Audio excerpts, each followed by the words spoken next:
A typical introvert's day, strolling through her phone and overthinking everything. Oh, now this is introvert's happy time for being in quarantine and isolation. Honestly, I have evolved to live in the house and not leave. So welcome you all to a typical introvert's apartment. Hey internet human beings! Come on along, I'm gonna show you how I waste my time doodle around in this lovely apartment.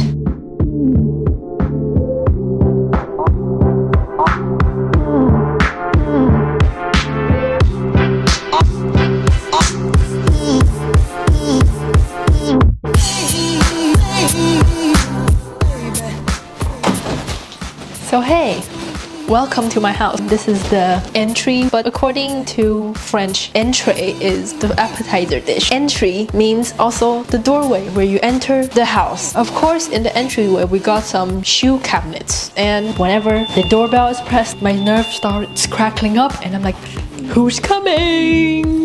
As an introvert, this video is off to a great start already because the nervous is ramping up real fast. On to the living room where all the socialize happens.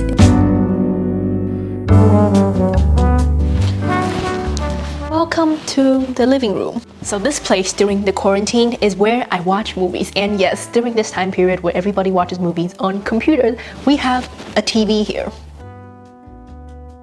We also sparse up this room with some primary and basic colors going red, blue, and green, and tons of excessive plants. That's where the green comes from, okay? And we got a lot of other even funky decorations, like Christmas ones, this fake flower right here, and some plates, and even an ostrich egg, some coral reefs, and a seashell. We also got some fake fruits on the table for some aesthetics, because aesthetics are screaming off the roof and flipping the whole windows broken already. Is that kind of a bad metaphor?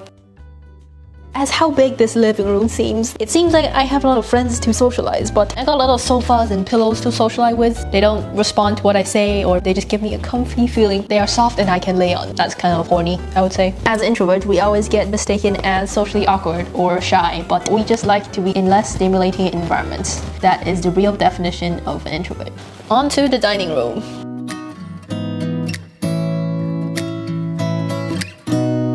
Well, even if guests comes over to here, I would just sit there quietly and people will mistaken as shy and quiet, but we're actually not. In our mind, everything is just tangled and we don't dare to formulate our words because we're so scared of saying stuff wrong at some point. But we're not quiet, we're deep thinkers and take steps that are carefully. And I remember when I was a kid, I don't know if you guys can know this, my mom will always ask me, greet all the old and adult people, and then I'll be like a kid like this holding my mom's hand. I don't want to say hi to them because I don't know, man, why would I want to say hi to them?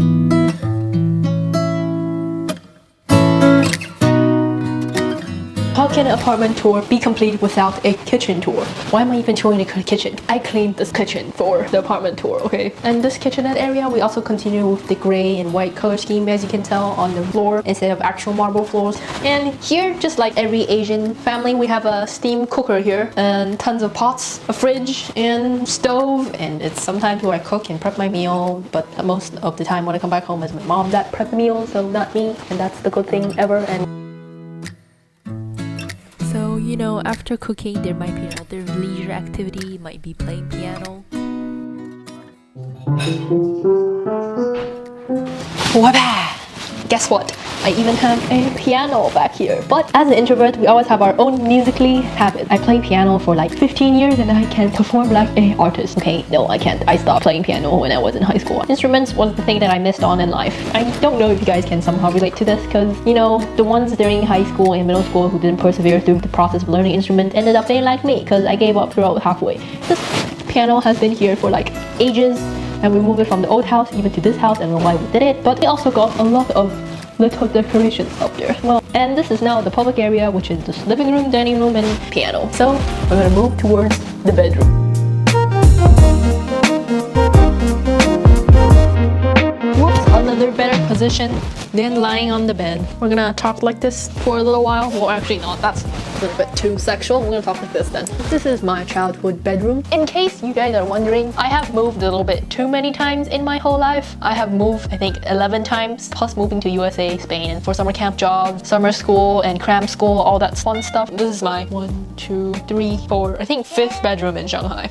I've never lived in a house for more than 5 years, I would say. And we got some gold vintage color scheme theme going on here, although this back graffiti wall thingy is pink. The curtains are pink with a gray lacy thing covered on top, and some childhood bookshelves with my paperwork from middle school and some fun projects that I did. And I even have a changing room on my own. I don't really work in here since this table is like crouching on the side. And this is my little safe haven when I close the curtains that blocks all the lights for me and my own thoughts and a voice in my head that sometimes will tell me that you are so good, you can do everything, and you're so competent. And sometimes this voice deprecates me, you're so bad, you're so negative, you're doing nothing special. You're just an ordinary person who posts videos on YouTube, and you're just another person who studies well, and there's a million other people who also have good grades like you. Those two voices, and angels and devils, keep on fighting in my head. We got 2 toilets in the house because we don't fight for toilets. So here is just the bathroom stall, the mirror, and that can open. I love this thing because I can all store my nail polish. Of course, in the toilet, we gotta have a speaker during the shower to have some good old music because we perform in the shower instead of just singing in the shower. We have our own solo concert, you know. Some music, please. And switch again. This one is right. So we perform in the shower, and now I'm gonna strip and shower. Okay, I'm just kidding. I'm not gonna strip in front of the camera. We're not that type of channel yet.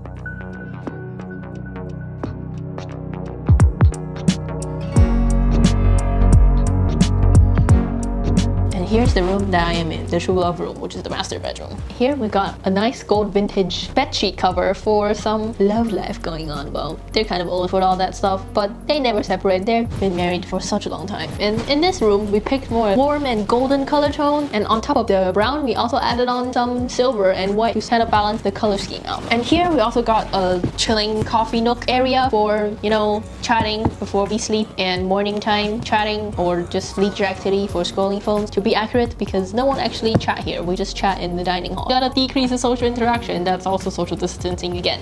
That's my favorite thing as an introvert. And also here, there is a master's changing room. So let's take a look inside. We got some basic wooden gray design again, because that's the theme of our house. They're actually very minimalist in their wardrobe. Some of their clothes are so old, they're even older than me, like 20 years plus, just because they really know what add values. I still don't train that minimalist part of my brain, just buy stuff that adds value to your life, and the other side of my brain is like, buy more things, you gotta follow up with the trend. But that's not the truth. We don't need that much stuff to be happy. You know, lovely couples might fight over sinks in the morning, so for that convenience, we have 2 sinks right here. And a really big bathroom for not fighting when showering too. We got a bathtub and a shower stall, so that's also fun. Here's the bathroom and how it is. There's not much special, it's just where you pee and poo. We don't really give a shit about it, but it's really spacious in here and really well designed. So this is her distinct workspace. Each of us has our own distinct workspace. How good is that, man? And my mom works here too. It's her home office corner. Each our private workspace to have our me time, and I love it. Tip for working from home is that you can separate your workspace. There is a clear separation right here. This part is for scrolling your phone, as I said, or chatting with other people, or for coffee time, since there's a little table right here. And there is the official workspace.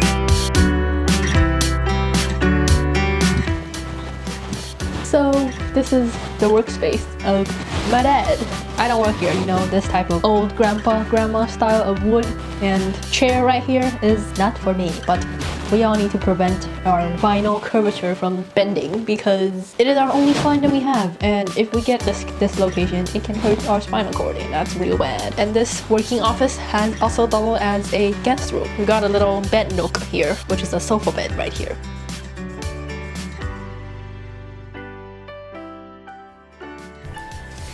And then this is my messy workspace on the dining room because I like to work in public areas. It's really spacious. We're gonna go eat because I'm done with filming and working. Also, I've left home for dinner. Walked from the inside room to outside, so that count as leaving. Enjoy social distancing as a single and introvert. I have been practicing for all of my life. It's a nice thing to continue practicing during this COVID-19 because I don't want to be a COVID idiot, according to the new word online. All you guys, all introverts, enjoy social distancing and quarantine life. This is one of the rare times we have home vacation for such a long time. I'm gonna go get eating, and I'll see you guys next week. Love y'all and stay safe and healthy as always. Bye!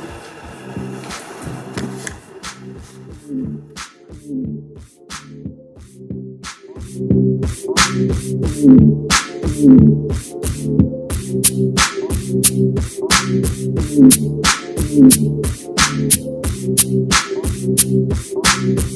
you.